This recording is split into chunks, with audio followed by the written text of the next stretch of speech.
Well, a third Florida resident has entered the presidential race for the GOP nomination. Miami Mayor Francis Suarez released this ad this morning. I'm going to run for president. I'm going to run for your children and mine. Let's give them the future they deserve. Suarez now joins fellow Floridians, Governor Ron DeSantis and former President Donald Trump, making him the 13th GOP candidate to join the 2024 race from the GOP nomination and also the only Latino candidate for either party. Joining me now is Caroline Vakil. She's a staff writer for The Hill. Caroline, other than a tight T-shirt, what else do we know about the mayor? Well, Nick, thank you so much for having me with you. So what we do know about about the Miami Mayor, Francis Suarez, is that, as you mentioned, he is the third Florida Republican to enter this race. Seen right now is a bit of a long shot and the latest Republican to enter the race. We also know that he has been elected in Miami by very large margins in both of his mayoral races, which is notable given that Miami-Dade County has been trending more Republican in recent years, something he's likely to be bringing up on the campaign trail. We also know from his voting record, something that will likely also get brought up by other Republicans on the campaign trail, that he didn't actually vote in favor of former President Trump in either the 2016 or 2020 elections.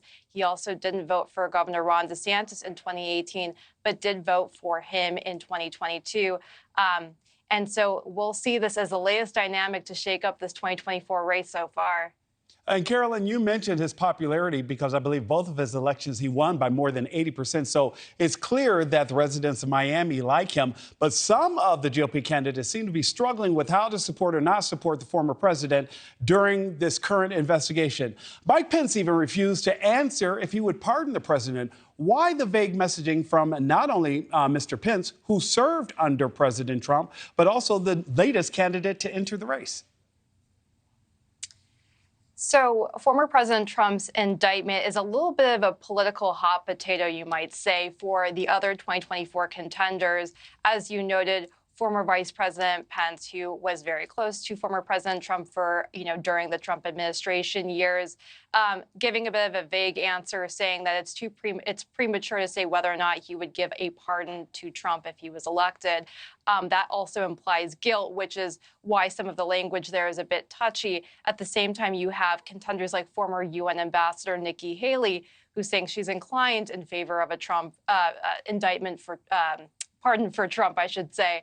And so we're seeing this play out a little bit differently because on the one hand, Republican contenders want to be wary of overly defending Trump, seen as their chief 2024 rival, while at the same time noting that they're going to have to court a number of Republicans, including those who are still aligned with the former president. Caroline, one more question for you before I let you go. We're now at a baker's dozen of GOP candidates. How many more do you think will enter the race? Well, what I can tell you so far is it seems like the field is starting to solidify a little bit. We have 13 contenders in there so far, as you noted. Any more would have to take into account that the debates on the Republican side are steadily approaching. They're going to need to be able to qualify in order to be on the debate stage. So for any Republicans who are not in the race, those qualifications are going to be top of mind in order for them to make the debate stage and be able to be competitive in the primary starting next year. Not only the debate stage, Carolyn, but also start raising a whole lot of money. Caroline Vakil, thank you so much for joining me this afternoon. Thanks, Nick. And a programming note, tonight on Elizabeth Vargas Reports, Mayor Suarez will join Elizabeth live to talk about his new bid for the White House. Tune in at 6 p.m. Eastern right here on NewsNation.